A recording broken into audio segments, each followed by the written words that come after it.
Hello, good afternoon, magandang hapon. Lawrence Santa Ana po, ang ordinaryong tao, si ikaw, si ako. Yan. Hindi po sana ako magla-live, kaya lang bawat buksan ko YouTube, Facebook, is ang hot issue ngayon, is ang topic. Yun ang opinion tinatalakay ng mga iba-ibang vloggers.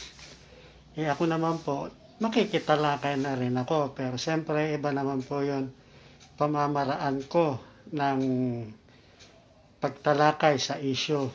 Pero bago ang lahat, reminder na naman po. Reminder sa lahat ng lingkod bayan.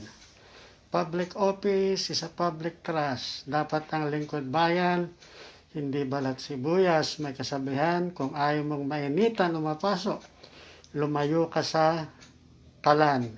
Ibig sabihin, kung ayaw mong napupuna ang mga salitang lumalabas sa matabil mong dila, ayaw mong napupuna ang mga kilos at galaw mo, huwag kang pumasok sa politika, huwag kang pumasok sa serbisyo publiko. Yan po, huwag kayong nagagalit pag napupuna yung mga salita at kilos at galaw nyo dahil ginusto nyo yan na maupo dyan sa pwesto nyo. Hindi naman namin kayo pinilit. Kayo ang nag-apply, kayo ang